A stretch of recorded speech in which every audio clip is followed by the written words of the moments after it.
Gentlemen, I want you to pay attention because what you're going to see is a bit of history in the making, and it's something that you're not going to see again. Our next four guests in the early 60s were undoubtedly the most famous four Irishmen in the world. They came together from Carrick-on-Suir and Keady, County Armagh, to sing songs that generations of Irish people had neglected, and they had lain dormant for generations. And in singing those songs, they sang their way into the hearts of millions of people right across the world, but particularly in America, as well as the UK and here in Ireland. And not only that, but they paved the way for a whole host of other people to do something similar in music. In the way of all good groups, after 12, 13 years in the business, they split up and they went their separate ways. And they are coming together for the first time in 15 years to do a show in the Lincoln Center in New York on May the 20th.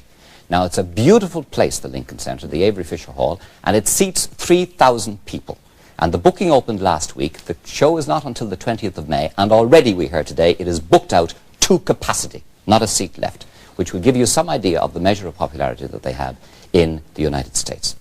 15 years later, they are coming together for that, and 15 years later, they are coming together on the Late Late Show tonight. So when you welcome them, you are welcoming, literally, a living legend of music, if I can put it that way. Would you welcome, please, the Clancy Brothers and Tommy Makem.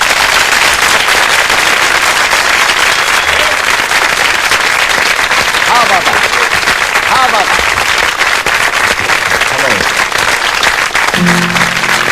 Hello. I'm the boy to please her, and I'm the boy to tease her. I'm the boy can squeeze her, and I'll tell you what to do. I'll court her like an Irish man, and I'll go and Blarney too, as they come. Rolligan, Stolligan, Holligan, Mulligan, Baldo, Donahue. Well, here I am from Paddy's land, the land of fire and town. I broke the hearts of all the girls for miles from Keady town. And when they hear that I'm away, they'll raise a hullabaloo. When they hear about that handsome lad that they follow Donahue. I'm the boy to please her, and I'm the boy to tease her. I'm the boy to squeeze her, and I'll tell you what I'll do. I'll court her like an Irish man, and I'll go and Blarney too, as they plan. Holligan, Mulligan, Baldo, Donahue. I wish my love was a red, red rose growing on yon garden wall. And me to be a dew, the up and upon her brow I'd fall. Perhaps now she might think on me as her other heavy dew. No more she'd have the handsome lad that they call Donahue. For I'm the boy to please her, and I'm the boy to tease her. I'm the boy to squeeze her, and I'll tell you what I'll do. I'll court her like an Irish man of the broken Blarney too, as they plan. Rolligan, Stolligan, Holligan, Mulligan, Baldo, Donahue. I hear that Queen Victoria has a daughter fine and grand. Perhaps she'd take it into her head for to marry an Irishman. And if I could only get the chance to have a word or two, I think she'd take a notion in the Baldo, Donahue. For I'm the boy to please her, and I'm the boy to tease her. I'm the boy to squeeze her, and I'll tell you what to do. I'll court her like an Irishman with a broken Blarney too, as they plan with me. Rolligan, Stolligan, Holligan, Mulligan, Baldo, Donahue.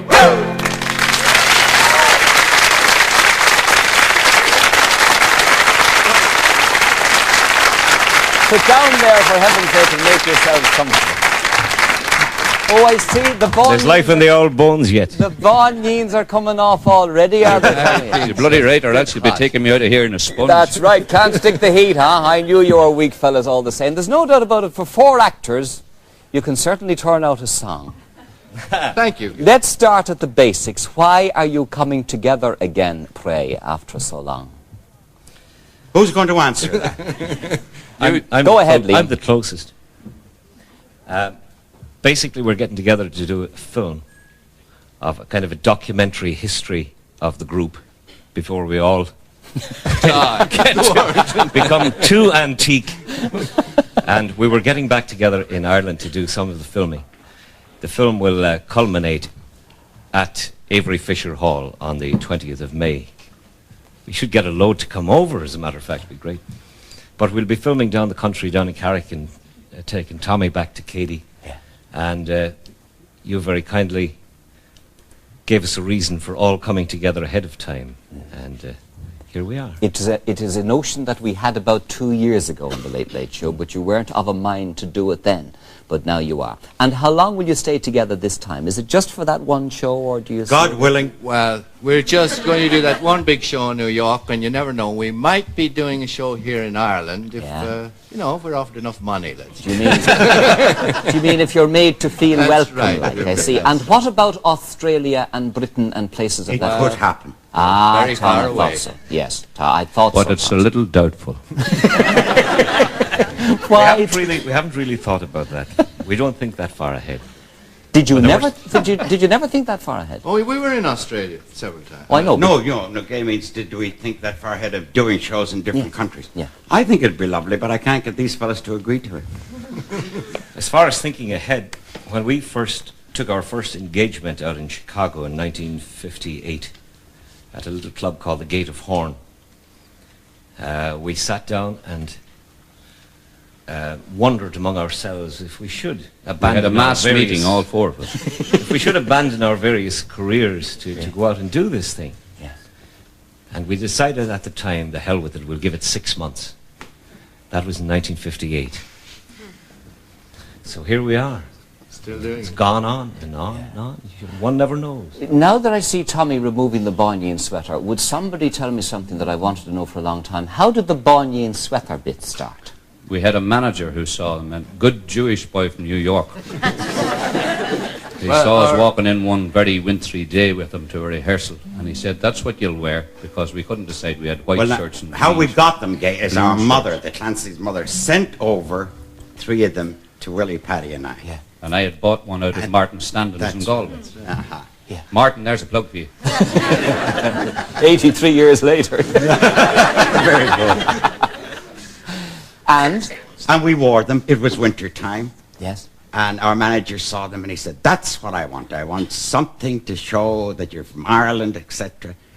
And It's what they call in the business now, packaging. Right. He was looking for a package to put us in, you know. He was a smart boy, wasn't he? But they were very certainly was. unusual at that time, Gay. I mean, very few people had them. I mean, I remember wearing one and people saying, "Where'd you get it? Looks lovely, you know. Is it Norwegian or something?" Do you ski? In fact, we were going to do a concert in some place in Connecticut one time, and we got into this taxi, and we had the sweaters tied around our necks, you know.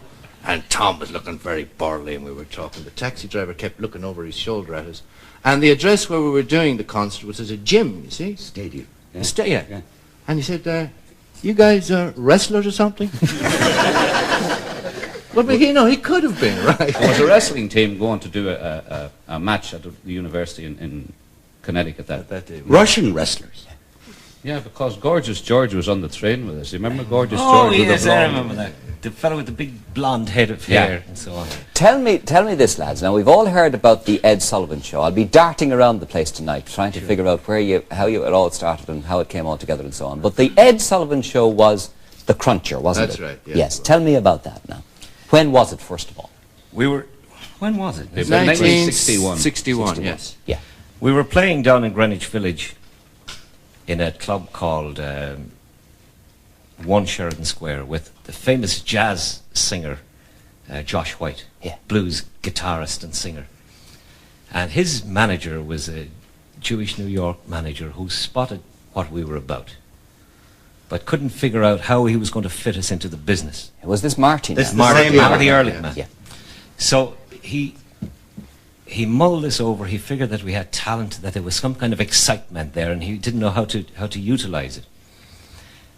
So he decided he would put us into an uptown club called the Blue Angel, which is a very, very fancy place. It was one of those places where the walls, instead of wallpaper or paint, they had mattresses on them. They were upholstered. You know, nobody in the entire place spoke English. Not even ourselves. I remember one night Ava Gardner sitting there, and the manager another night came to us and says, "Gentlemen, please no rebel songs tonight. Edward and Mrs. Simpson are out front." And they couldn't speak English either. But they had the good grace to leave before we started doing our thing. But in putting us in there was a kind of a stepping stone onto the Ed Sullivan Show. And that's where the packaging came in. Yes. He didn't know what we could wear because we looked like terrible slobs. Yeah. And when he saw the 4 sweaters, he said, "That's it. That's it. That's what you're going to wear. But now, That's That's what you're going to wear. But now, to come on to the Ed Sullivan. actual show, yeah. That place was a place where the Ed Sullivan Talent Scouts went to see new talent. And they came there when we were there one night. Jack Dempsey and Jim Downey and the man from the Ed Sullivan Show. And they came and asked us right then and there if we'd do some of the Ed Sullivan Show. But it was the kind of a place now that our manager, Marty Ehrlichman, had another client that he asked us if we would allow his client to do one of the sets for half an hour in the middle of, instead of us. We said, surely, you know. And she was a very pretty girl, and she went on and she did some beautiful songs, and her name was Barbara Streisand. Well, and so she, of course, became very famous, and we lost our manager.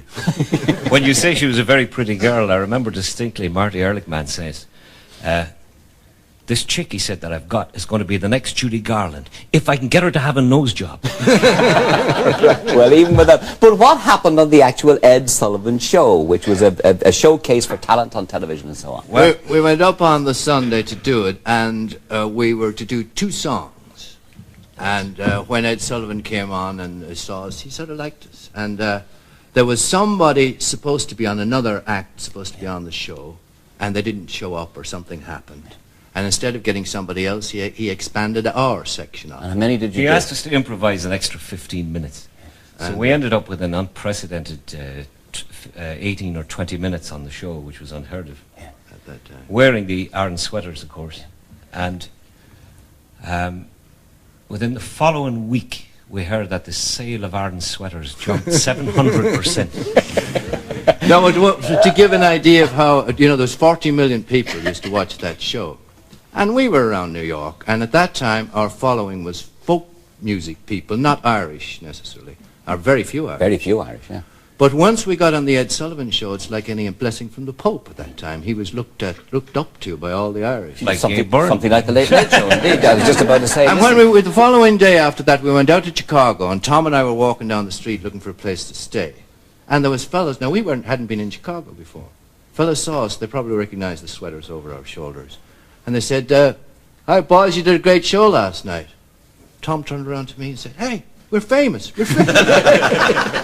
Well, then I knew when we had it made, because we used to go to a place called the White Horse Tavern on Hudson Street. And we'd be singing in there, and old Ernie, who was an old German man who owned the place, didn't allow singing. But every once an hour he'd come in and say, no singing allowed in here. So everybody would stop, and then we went out to the bar, they would start to sing again. And there was a woman upstairs kept complaining. And the police would come over from the 10th, was the 10th precinct? And they all knew us, and they would come in and they would start and sing along with us and say, you're making a lot of noise. There's a woman complaining upstairs, and then they would go up and tell her off for complaining. So after we did the Ed Sullivan Show, she had apparently been watching it, because the following day, Monday, she came into the White Horse and she said, are those the fellas that do all that singing every night and making all that noise? He said, yeah. She said, well, I saw them on the Eds. They can sing all they want. That's sanctioned. Dick, what is your association with these fellas, or if any, or? I lived on the other side of New York City. Yeah. Is that about it? Were you always a fan of theirs? I'd say I was, yes. And I think He was a babby. 1958, I was 8. A bit more interested in football at the time, but I think it's fair to say they left a big impression. Yes. As they set off on that journey. Yes. Ambassadors of song throughout the world. Listen, I know that you have to go to Kerry. Sure. May we thank you very much indeed for joining us, and I know you're in a rush down there. Ladies and gentlemen, Mr. Dick Spring, thank you very much indeed for joining us. All right, clearly. Has a long journey ahead of him. All right, lads, sing a song, Kevin. So don't just sit there. Sing a song for heaven's You know, sake. You must know another they song. always pick on me to sing the quiet, nice, gentle little love song. Give me a key there, Willie. Oh, when I was a little boy, so my mother told me, Tommy, way, haul away, we'll haul away, Joe. but if I did not kiss the girls, my lips would all grow moldy. Tommy, way, haul away, we'll haul away, Joe. Way, haul away, the good ship now is rolling. Tommy, Way haul away, we'll haul away, Joe.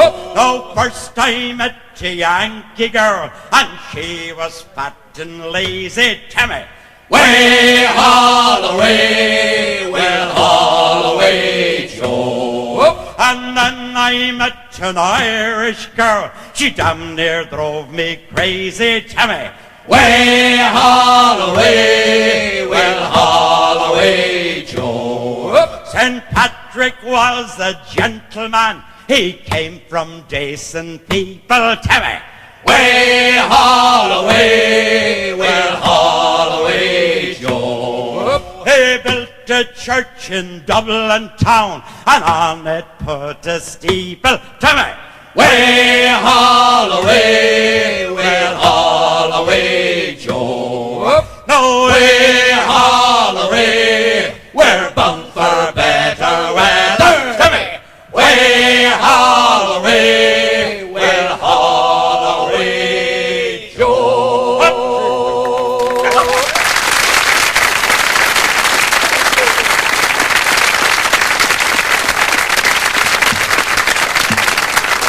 Now, wouldn't that remind you of O'Donoghue's pub? You don't fool me. I see Maureen and Paddy over there. You've been rehearsing. Is that Maureen and Paddy? Good day to you, ladies and gentlemen. You're very welcome indeed. You were good friends to this lot in their day, were you not?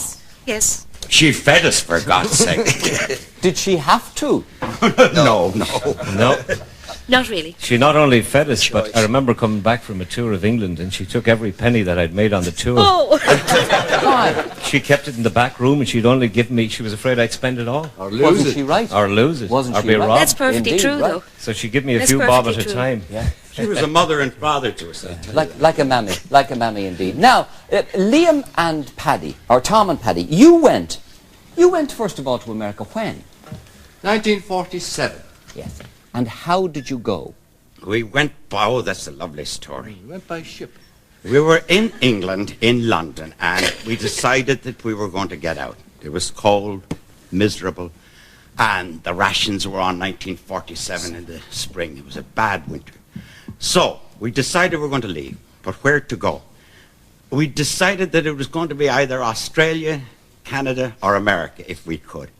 So we tossed the coin, and it came down Canada. Now, where were we going to go in Canada? We didn't know anybody there.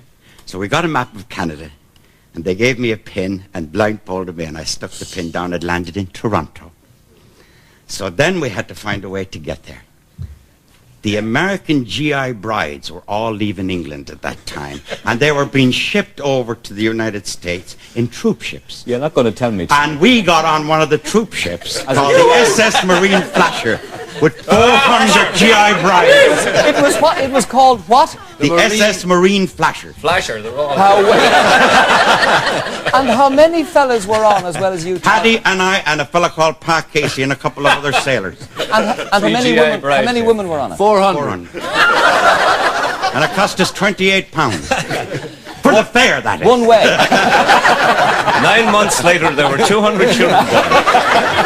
That woman has got to be stopped. But wait, that went from Southampton to New York. That has got to be stopped. But wait, that went from Southampton to New York. Yes. And then we had to get from there to Toronto by train.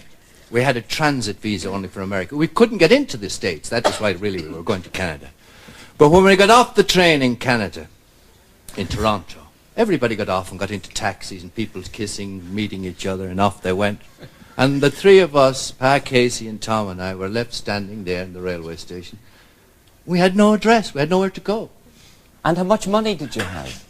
We had something just under $100 each. Between you? Yes. No. Each? About $250. Oh, that's pretty happy good. with that Come myself. on, yeah. Well, we had to sway. We were looking at the rest of our lives and somewhere to live and something to eat. We had no source of income and knew nobody who could ever get us. So there you were in the station anyway. Yeah, and Tom went in for a haircut. And a shave.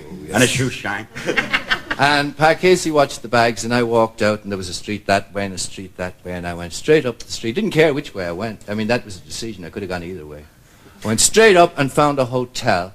Went in, asked them if they had a room, mind you, with enough accommodation for 3 fellas, 2 of being brothers. That made it very important to say that, because then we could get a double bed, you see, for Tom and I, and a single bed for Casey. Casey didn't like to sleep with us. So we got a bed there for the night, and the following day we went out and got jobs and digs, and we learned how to live in North America. We never looked back. And then we got into the United States through 2 aunts. Aunt Mariana and Kathy were in Cleveland, and we found their address. And we got on a bus and got down to Cleveland, Ohio. And they sponsored us into the United States. Yes. So at least we got over the border. Yeah. And then off we went from there. There's a fella in Katy asked me one time, much would it take to take me to America? I said, oh, about 80 or 90 pounds. He said, for God's sake, about 80 or 90 pounds, I wouldn't be going to America. Now, when did the Plough on the Stars come? That fantastic excursion into show business and theatrical entrepreneurship. I'm sorry I got into that. Well, when we got into Cleveland, Ohio, I started working in the Cleveland Playhouse at night time. I was a welder making bicycles in the daytime. And in the night time I started acting. And I got to know a bit about the acting. And I didn't know anything about welding either. That's another story. And then we went into New York. And from New York, we both came over to Ireland in 1949, Christmas. And I got a job with Geoffrey Kendall and his Shakespeareana International company. I don't believe it. And, at the Theatre Royal in Waterford for £2.10 a week. Paid in £0.50, cash from the box office. And I spent 9 months with him learning Shakespeare. We used to do 5 Shakespeare plays a week. And on Saturday night, we do Arms and the Man by Shaw, and on Sunday, we do Dracula. Tom, Dracula would do you. This is completely by the way, but what was your best Shakespearean role? I really don't know. One of the things I loved doing was that there were so many parts that I could do in Hamlet. And I do Francisco, and then I go Polonius, and I get back. I was doing the churlish priest and the gravedigger, which was a neat trick because they were both in the same scene. As the gravedigger would finish, hey, pickaxe and a spade, do the whole scene. I get out of the grave under the stage, come back up with the cloak on. Our obsequies have been as far in law. He does it well, doesn't he? All you had to do was add Yorick to that now, and you had a trio going straight away. But after that, anyway, we went back to the United States. Yes. Paddy sent me £60 in Ballybunion, County Kerry, for my fare. And I went back over on the Mauritania. And we got together again in Cleveland, came back into New York, and Paddy said to me I was in a play. Paddy said, that play's not very much good, is it, Tom? And I said, no. He said, why don't you do a good play? I said, what'll I do? He said, why don't you do O'Casey's Plough on the Stars? And I said, I will, if you'll design the scenery. I'll direct it. We'll put it on. We pulled our money. We got another fella to put in a couple of $100. What was his name? Noel Ben. And we called it Trio Productions. We took over a theatre, the Cherry Lane Theatre in New York. What did he know about set design? Nothing. He knew to tell me how to do it. Go on. He was my advisor. So you did the Plough. We did the Plough on the Stars, and we got Sean O'Casey to agree to let us do it for so much money through the Madden Play Company. He gave us his blessing. He wrote a letter to me. I should have kept it. Oh, dear. Who knows? But anyway, we thought we'd put it on. We put it on for about $600 or $700, and in 21 weeks, we made $10,000 on it. You're profit. Kidding. You're kidding. And it had never run that long anywhere else. 10 grand. Yeah. And he got very excited then. He decided he was always interested in this Rice Playhouse up in Martha's Vineyard. The Summer Stock Playhouse. And he gets on the phone. Poor Mrs. Rice was alive at the time. And he talked her into it. Not for long. And he talked her into it, and here we were. We packed all the sets. We bought the theatre from him. Yeah. And we had to get a lorry to put all the equipment in. And we formed a company for summer stock, the basis of which was the cast of the Plough on the Stars. Went up to Martha's Vineyard, We did Eugene O'Neill plays. We did Molyneux, whatever his name is. Chekhov, Shaw, whole bunch. Very lovely artistic summer. Lost the 10,000 plus 4,000. Sing another song. Sing another song. Stick to the song. That's it. Yeah.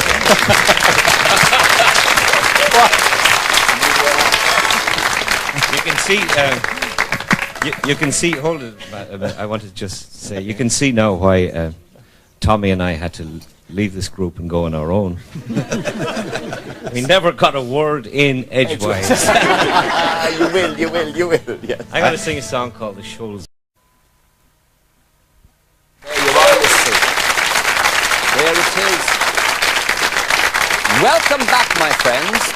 It is no harm to tell you at this stage that we are now inundated from all over the country with telephone calls from about 5,000 people requesting 5,000 different songs in the Clancy's repertoire. We are hardly going to be able to get to them all, but I'll take that lady out of suspense first of all by telling you that you're quite right. The jigsaw is Jim Mitchell, and you were the first one to guess it. So there you are. Could I have your name, please? Mary Martin Gay. Mary, and where are you from, Mary? Beaumont in Dublin. I see. And are you a fan of the Clancy's? For God's sake, give the right answer. Well, they've just sang my song, The Shoal of Herring. Shoal of Herring, that's yours, is it? Yeah. I see. Now, we have a prize for you. And if you look in there in the monitor, you'll be able to see it, because this is a Callar Cosin gas heater. Now, it may be incongruous to give you this in the present climate, but we on The Late Show always look ahead to when winter comes back again. I know. Like next Wednesday week. around 2 o'clock. And that was given to us by Callar Cosin gas. It's an ardent Tara heater and 2 bottles of gas to keep you and your lovely sunburned husband warm. And that comes to a total value of about £140. So congratulations to you. All right, there you are. You're the best. Well done. Okay. I have no intention of asking you for any particular song. Would you sing again for us anyway? Do whatever comes into your mind. Okay. Do something else for us. What have you got? No. Who, actually, in the course of concerts, who decides what you're going to do? We all do. We all do, actually. You don't normally have arguments on stage, though, do you? No, well, it's a consensus. How do you mean we have arguments on stage? What are you talking about, arguments? No, it's a very democratic process. Yes. We take votes, we fight, belt each other. After that, it all resolves. And then they do what I tell them anyway. Paddy. We'll sing a song that we learned years ago from an old man down in South Tipperary. An old man whose whole life was sweetened by the drinking of punch. It's an old favourite of ours, this song. He growled it out one night to us as the world was slipping out of focus for him. It's a song that starts out very quietly and very poetically and rapidly deteriorates. like St. Patrick's Day. We'd like you to join us in a jug of punch.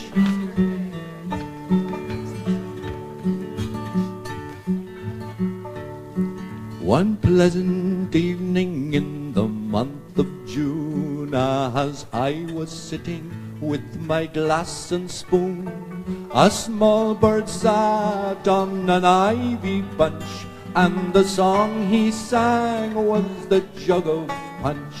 Tor-a-lo-ra-lo, tor-a-lo-ra-lay, tor-a-lo-ra-lo, tor-a-lo-ra-lay.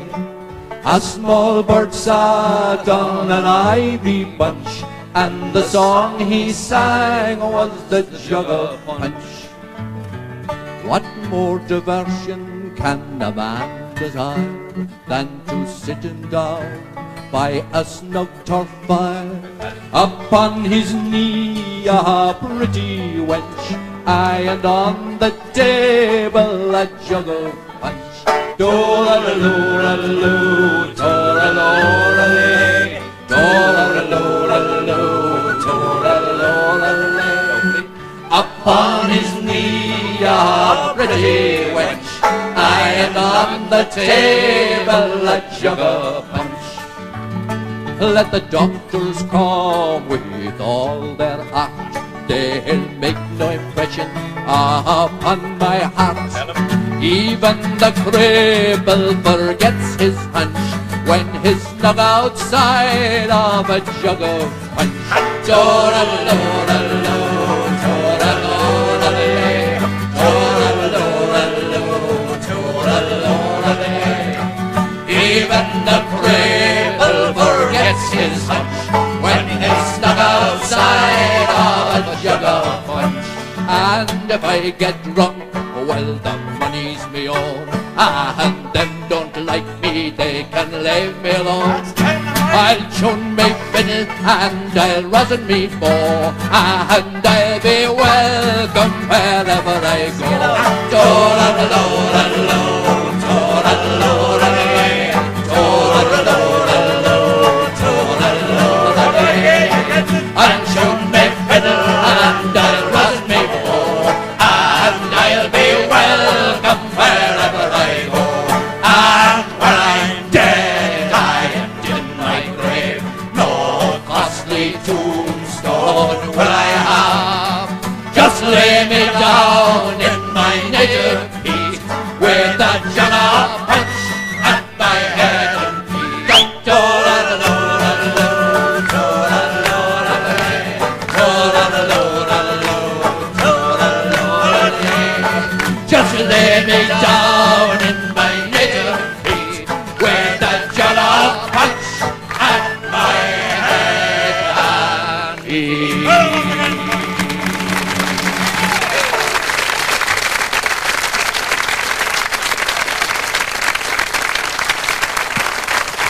And isn't it great to have friends in the audience? It's great to have friends in the audience indeed. I saw a few of them there joining in. Kieran, you're very welcome. Good evening to you, and Dolly. Nice of you to come along. Old friends of the Clancys. Kieran, just for the serious bit, as they say, for those who weren't around or weren't fully grown, as it were, at the time these fellas started, can you tell us what was it that they did that was so different?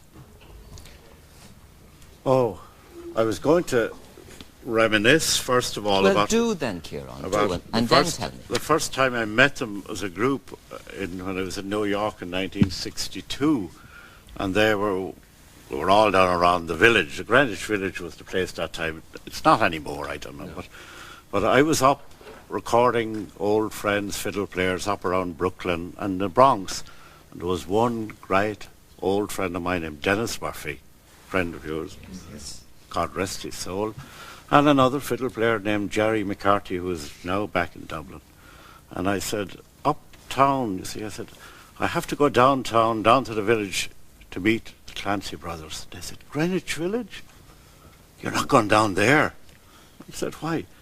Oh, that's a terrible place of sin. They're all running around in their pelt. Well, I said, it's the month of November in New York, and there's nobody running around in their pelt. And the place, I think, the lads would remember at that time was the Limelight. That's right. Yeah. In Sheridan Square, and across the road in the Lion's Head. But I think you asked me a question, and I think I'll answer this. I've always defended the Clancys, because people say they have prostituted the old songs. They made the old songs popular to a wider audience at a time when they weren't popular. And when people were sick to the teeth of the 20,000 John McCormicks who were around. Now, John McCormick was great, and I'm doing a program next week in America about John McCormick.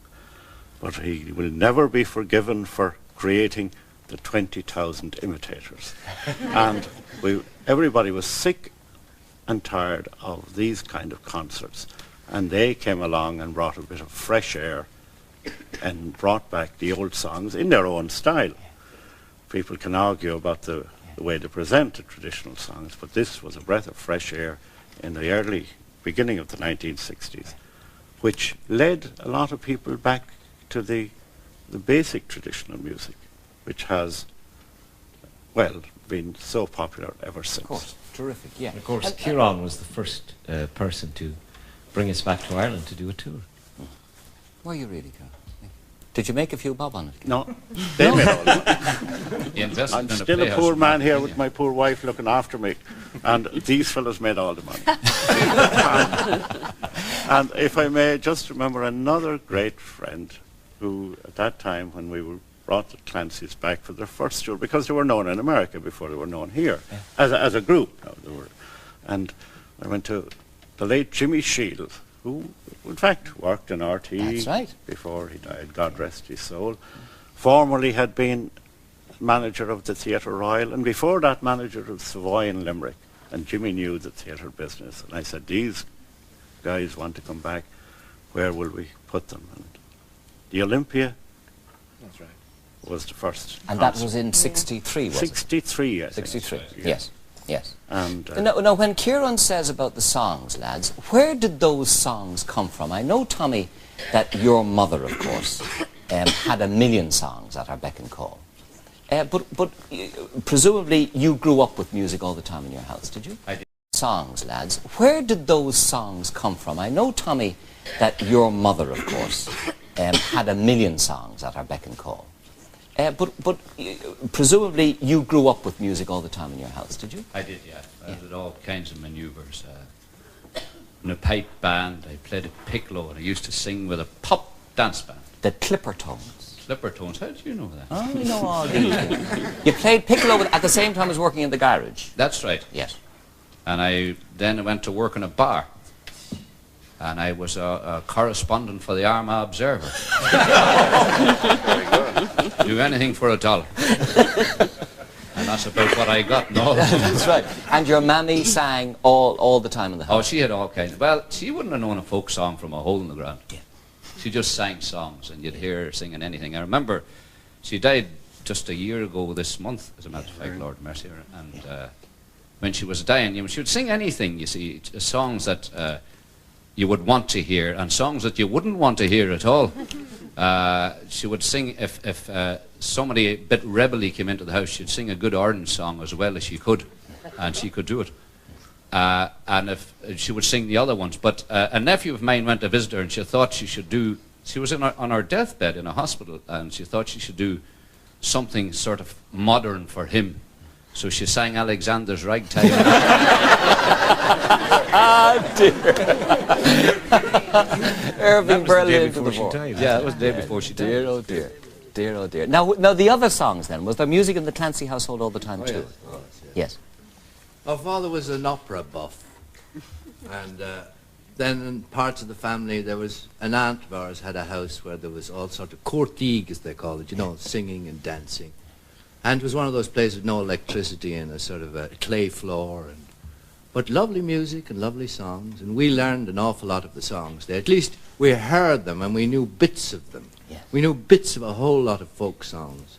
And later we were able to sort of put together and do some research and get the rest of the words. And very often we had to change them slightly because we were singing them in America. And there's no use in singing songs like about a peeler, for example. Didn't mean anything in America. Then we changed it to policeman. We were accused of corrupting the songs. The first time that I became aware of the kind of the universality of folk songs was I heard Burl Ives singing Froggy Went A-Courtin' and He Did Ride. And my mother was down in the garden, it was a lovely summer's day, and I went running down to her. I said, Mammy, come up, fella, quick, there's a fella singing your song on the wireless. Because she used to sing, there was a frog lived in the well, hi-ho, said Rolly. Her own, she had from her own mother, And it was the first inkling that I had that these weren't just our songs, that they travelled all over the place and different people had modified them for their own. Ronnie, how are you? Good evening to you. You're very welcome, and the rest of you. Ronnie, could you put into words what these fellas meant for you? Well, the first week after I got married, Tom paid me rent.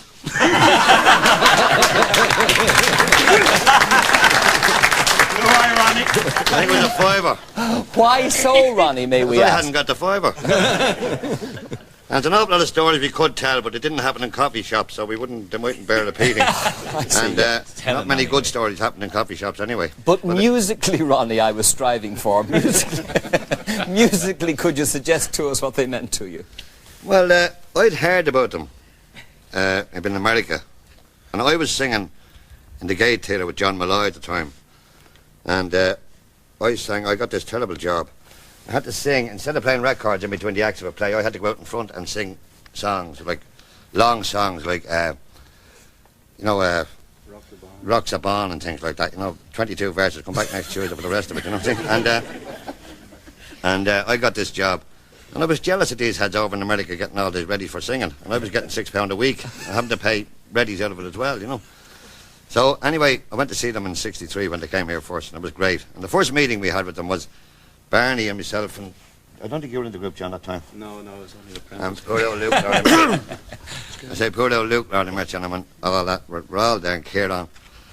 And we all arrived in Carriganshire, and this show that John Malloy was running, Dennis Franks was the tour manager. And we arrived in Carriganshire, and people were staying away from this gig in their hundreds. Millions. And we arrived in Carriganshire, and they were staying away even more than in their hundreds. Like. So we all went to Dunmore East, all the lads and ourselves. And Kieran Burke and I said, now we better not drink much today on account of this gig tonight, you see. And we didn't drink much. That time we could drink us up. We had 4 pints each, I remember. So we all came back. And John Malloy was delighted we were all showing signs of gargle, you see, so you could close down the show and he wouldn't have to pay anybody.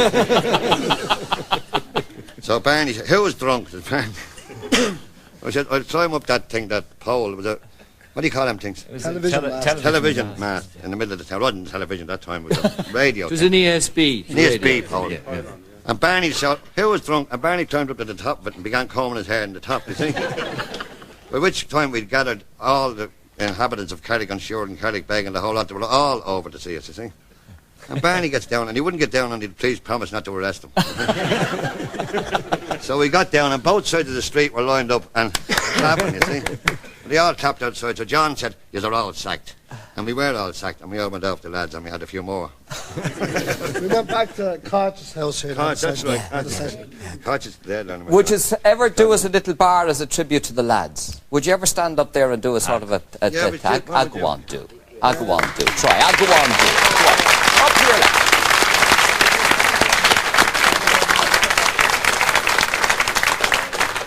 Up here, lads. Stand up here in the centre where we can see you and hear you. Up here. Come on. No, here'll do fine. Yeah. Here. Yeah, why not? Down there. That'll be anywhere around there. Give us a shout of something. Give us one of the ones we stole from you. You know, they're looking even a Liverpooler. They're looking as if they weren't expecting it, you see, and they all brought their instruments and everything. Paddy doing a separate spot? He might. Well, Paddy, will you join in? Come on, join in here, Paddy. Come on, join in. Paddy Riley, ladies and gentlemen, just turn up and the gig himself. Come on, join in. Come on, do it. Very good. Don't collapse. Fine. Very good. Oh, there was an old woman and she lived in the wood. Wheela, wheela, wall, yeah. There was an old woman and she lived in the wood. Down by the river, oh, yeah. Well, she had a baby 3 months old. Wheela, wheela, wall, yeah. She had a baby 3 months old.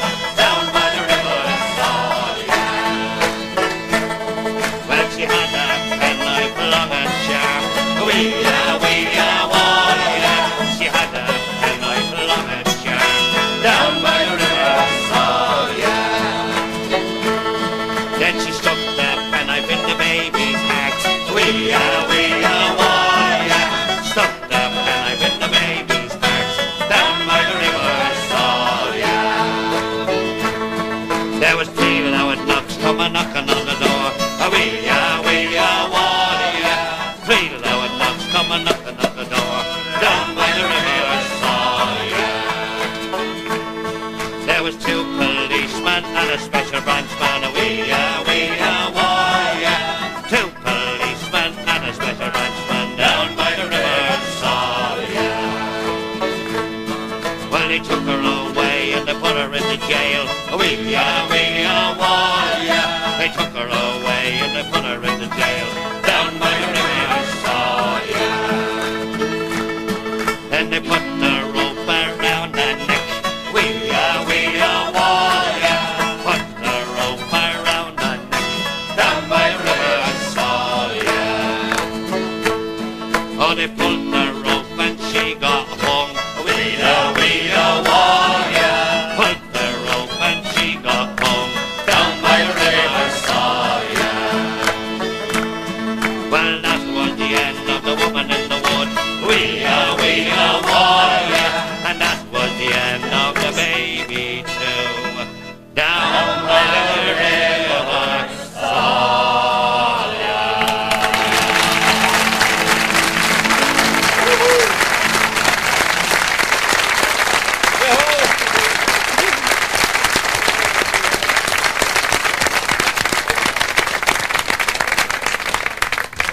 out you, Rodney. And Tommy Makem. All right then, now where are we? Oh yes, I have to give another clue here, don't I? Is this the musical one? Oh no, it's not. No, this is number 3. All right then. Number 3. Oh, I didn't give 3. I beg your pardon. No, I didn't give 3. I beg. Number 3 coming up then. Number 3 clue. All right, you ready? Here it is. I live in Britain where I have my home, but I'm really quite Irish, as you might have known. All right, that's number 3. We'll take a break now, all right? And we'll come back to you in a few moments with the next part of the show. See you then. Thank you very much indeed, ladies and gentlemen. All right. All right. Now, first of all, the news for you two is that Mr. Hackett of the National Manpower Service rang to say there must have been a communication breakdown about the two people in the audience, and he will set matters right first thing on Monday morning. Who says politicians don't have influence? First thing Monday morning. Now, number 4 clue coming up. Are you ready? This is a musical clue. You standing by, Tommy? You are? Okay, hold on. Here it is. Eliza and Henry fought quite a bit. She's no help, but the professor might clinch it.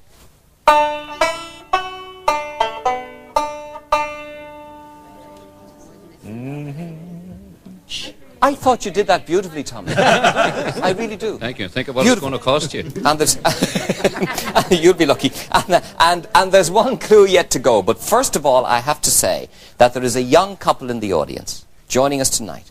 Anne Harvey, Barbara and Stephen Coughlin. I beg your pardon, that's Anne Harvey. Barbara and Stephen Coughlin. Is that yourselves? Yeah. Ladies and gentlemen, God, you're very dark up there. I can't see you at all.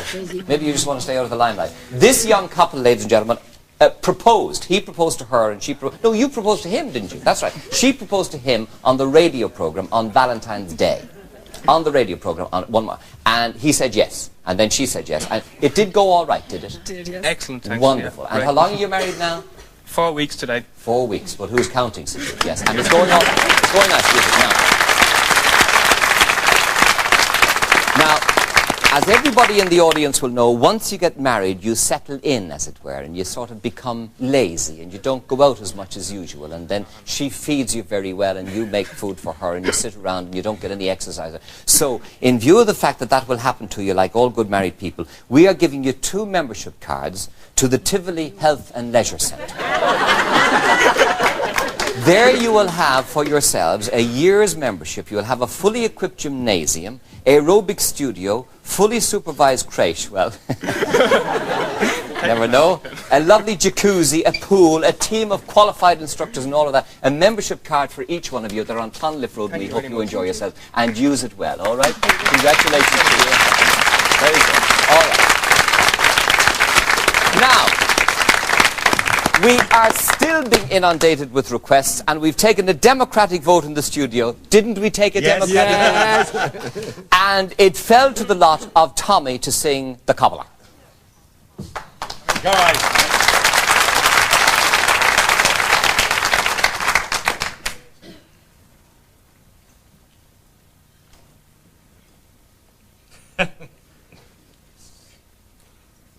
Oh, my name is Dick Darby, I'm a cobbler.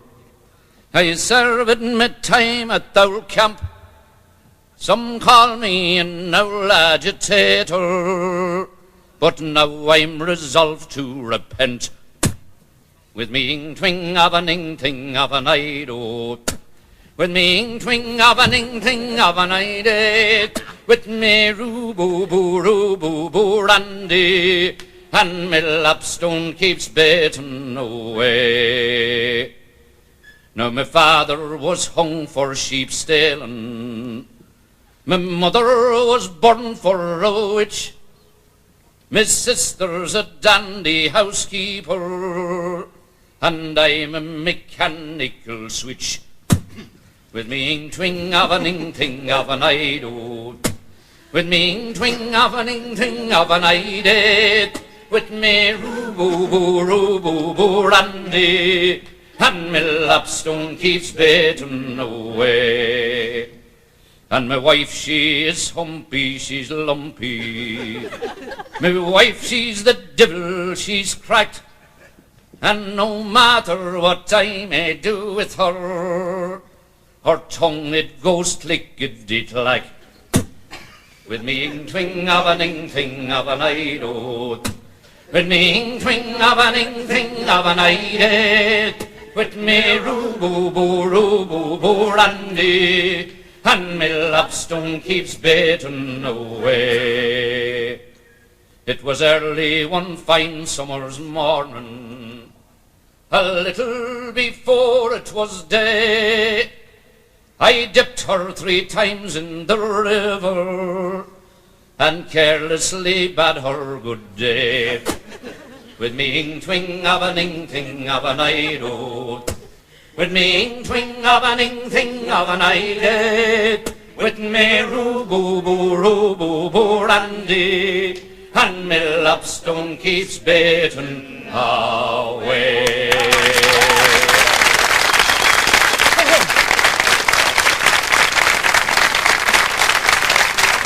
Now, Tommy, as a matter of interest, riddle me this. Where did that song come from?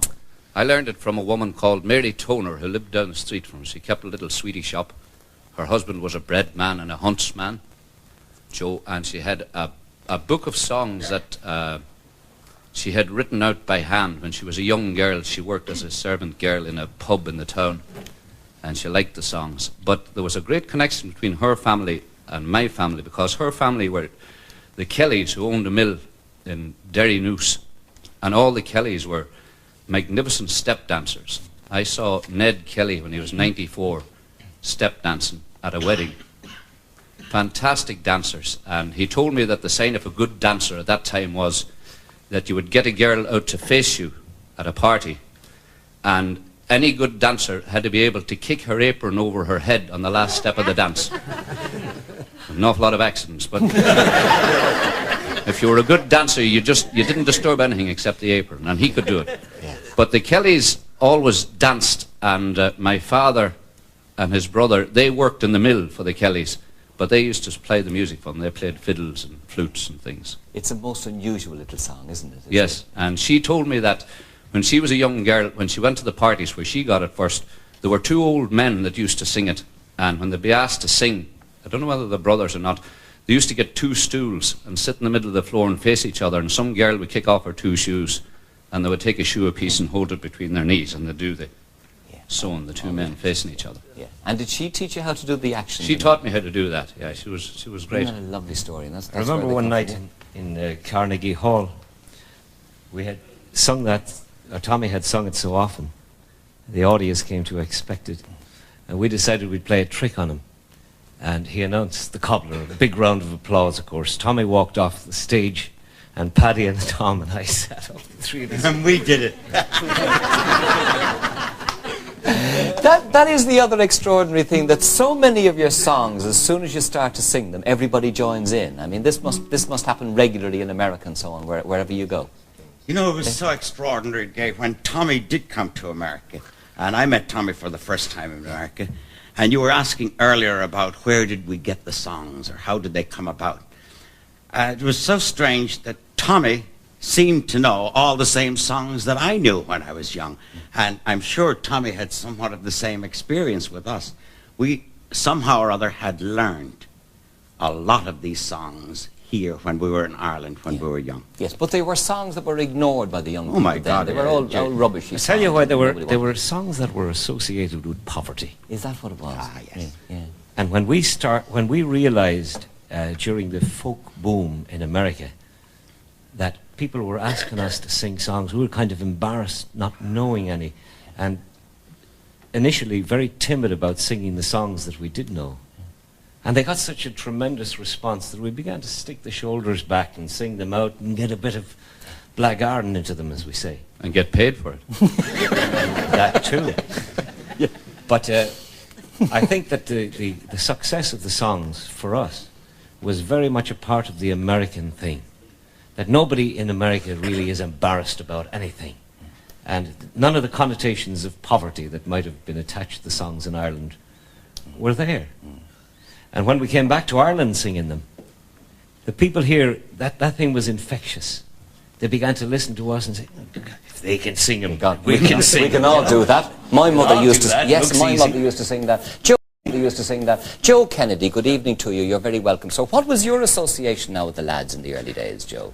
Well, I was working on a paper, not the Evening Press, where I am now, and I'd heard Kieran playing records. I was interested in the music, and from early years, and when they came to Ireland, there was a newspaper interview, and a number of us went along to talk to them, and I remember meeting Liam 10 years beforehand, or 15 years beforehand, at an interview for a job in an insurance company, the Zurich Insurance Company in Dawson Street. You too, Joe. Yeah, there was a line of us waiting outside, and Mr. Deal was the boss. Too? Yeah. Not in that particular one. No, but anyway, Mr. Clancy got the job. He had 7 honours in his leaving cert.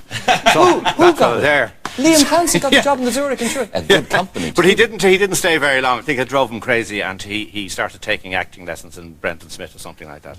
And he went off collecting folk songs and went to America with Tommy Makem. But then he came back, like famous 10 years later or whatever. And I went along to talk to him and with other newspaper people, and we just kept in touch. And it was a sensational thing at the time, what they did. It influenced a lot of young people. I was about 28 at the time, it's a long time ago, but younger people, much younger than me, became influenced by what they were doing, and it brought out a lot of talent in young people who perhaps it never would have happened. Right. And also, which is very important folk singers in this country whom we've never listened to or paid any attention to, such as Schultz of O'Haney, and even Seamus Ennis, although he was on radio and a household name. Younger people listened to them for the first time. Liam Clancy, when I started to talk to him, I always remember this. He said, "What are you doing wasting your time talking to me? You should be talking to Joe Heaney." I said, "Who's Joe Heaney?" So I said, "Come on and listen to him." So he took me up to O'Donoghue's, and Joe Heaney was sitting in the corner, and he started to sing. And this was a different type of music altogether. I'd never heard anything like it in my life before, but it was terrific stuff, you know. They did this. This was a very good thing to do, I think, from a folklore point of view, apart from the commercial. I think, Joe, also many people don't realise that by doing what they did, and they did it happenstance and serendipity and all of those words. That's a word you wouldn't know. No, I just picked. I got it from Liam Nolan cheap. By doing what they did, they paved the way for all of those groups who came along. That is true. Up to and including Horslips and Clannad and true. all of those. The talent was there, but it was encouraged to come out, I think. Heaven knows what would have happened. I don't know what would have happened if they hadn't broken through an old mould, as Kieran was talking about earlier. Yes. You know, Mother McCree and all that sort of stuff. You know. That was Irish music. In that was it, yeah. Does your mother come from Ireland? Yes, and Glockamara and so on. Yeah. There's a lady of the audience wants to know, how did Tommy meet you? How did you become involved with him? We met, there was a lady called Diane Hamilton was coming over to Ireland to collect folk songs, and Paddy and Tom had known her in New York, and she was going to visit their home in Carrick-on-Suir, and she was coming up to collect songs from my mother. And Liam was down there, and she had called at the Clancy home, and Liam came up to Katie with her, carrying big recording machines. You know, you'd need a horse to haul them along. And she brought them in, and he and I met then, and we went off to a Cayley in the town hall in Newry. And I remember it well, the McCusker Brothers Cayley band were playing, and McCusker Brothers are all from Cady as well, from Cady area. There were 9 brothers of them in the Cayley band. And they were playing at the Cayley, and one of them asked me to sing a song. So I said, surely to God. And I got up on the stage, and there was great noise because it was a Cayley and a dance. To finish that part of the story, because you can't really say it yourself, or you'd be boasting. But I never felt sorrier for anybody than I did for Tommy, because nobody listened. He sat there, and I thought, what is he going to do? And he put up his foot, and he started doing the actions for the cobbler. And the wave of silence spread back from the first row back to the last row in this rowdy place. And when he had absolute silence, he broke into the song. You know, and that was our first meeting. That took nerve. That's what you have. Hard neck. That was me. Well, you needed it in those days. Sure, neck. You need it today as well. Next question from somebody in the audience. Why did you actually break up, all of ye? Who's going to answer that one? I think, you know, it wasn't a conscious breaking up. At one point, we had been singing for 10 years, doing approximately 200 concerts a year, traveling all over the world. And we were getting to the point where we had to stop. we were definitely thinking of stopping singing altogether. Tommy said, about a year from now, what I'd like to do is go out on my own. And we said, fine. He gave us years' notice. We didn't know that we were going to carry on after Tommy had left. But we did stop for a while. And then Tommy went off on his own. There was no rows. We still love Tommy, don't we, Tommy? You see the knife marks in my back. And it was mutual agreement. Yeah. And Paddy and Liam and I went off and sang with our brother Bobby, and then the Furies came along, and then different people joined the group, and we were Louis Killen. If we had all the Clancy Brothers, Louis Killen, Clancy Brothers, Fury Brothers, Clancy Brothers, the whole thing. Yeah. And that kept on going. And Tom, you now live in Carrick-on-Shore. No, I live in California. Sorry, Paddy. I live in Carrick. Carrick-on-Shore, with a few cattle. That's right. God between us and all harm. Got a few old cows, yeah. Yeah. And you're happy doing that? Reasonably. Reasonably, yeah. He And doesn't then- live with the cattle, he lives with his wife. Indeed, yeah. And you, Tom, live where now? I live in California, in a little town where it just became a city. They become cities after a while. It's called Agoura, and it's it's near a place that you might know the name called Malibu. My children go to school in Malibu at a Catholic school there, and I work in the studios in Hollywood. I do television and movies, all of that sort of commercials. I see.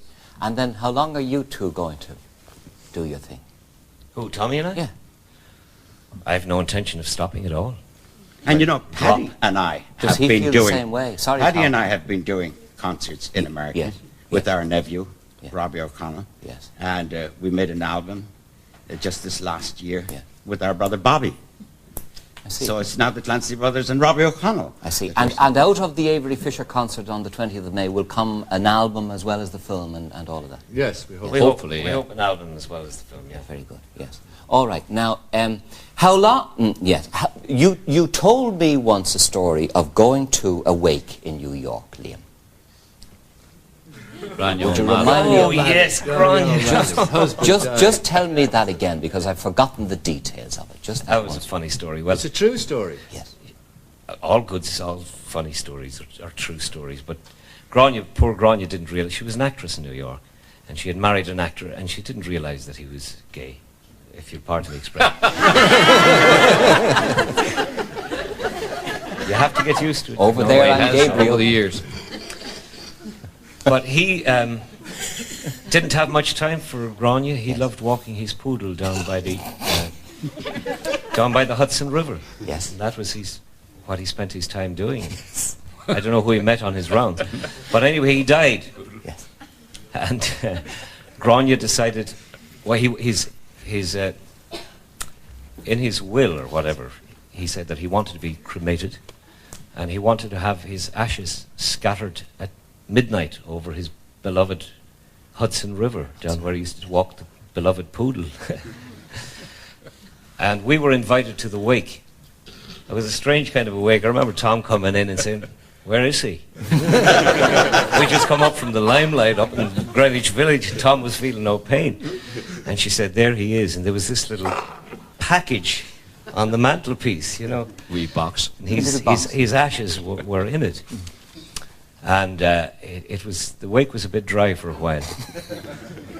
But it very quickly livened up, I remember. And 12 o'clock came and went. And we were all in the throes of a great sing-song. And about 2 o'clock in the morning, somebody said to Grania, "What about his last wish of being scattered over the Hudson?" And Grania had had a few drinks herself, went into the John, lifted up the seat, put the ashes down, flushed it, and she said, "The bastard will be in the Hudson in about 10 minutes."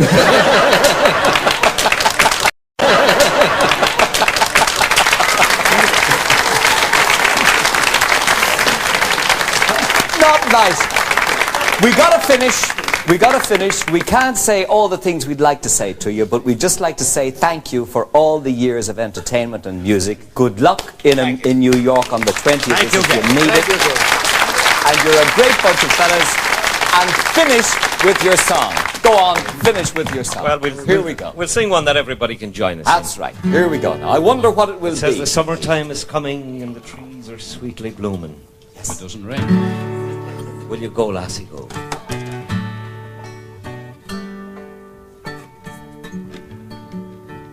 Oh, the summertime is coming, and the trees are sweetly blooming, and the wild mountain thyme rolls around the blooming heather. Will you go, lassie? Paddy Riley, would you sing it out? And we all go together to pluck wild mountain thyme all around the blooming heather. Will you go, lassie, go?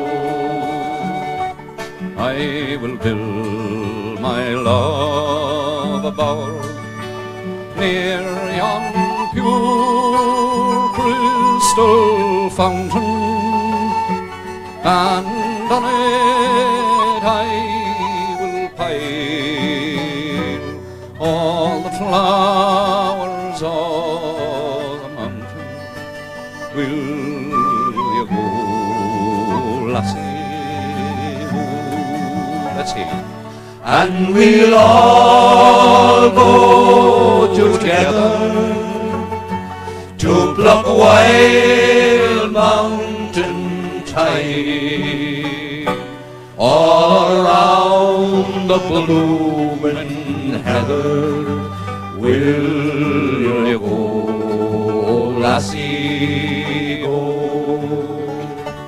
If my true love she were gone, I would surely find another where wild mountain thyme grows around the blooming heather. Will you go, lassie, go? And we'll all go together to pluck wild mountain thyme all around the blooming heather. Will you go, lassie? It's too nice to stop there. Let's start from the beginning. Oh, the summertime is coming, The trees are sweetly blooming, and the trees are sweetly blooming, the wild mountain thyme and the wild mountain thyme grows around the blooming heather. grows around the blooming heather. Will you go, lassie, go? We'll all go together. And we'll all go together to pluck wild mountain thyme all around the blooming heather. Will you go, lassie, go?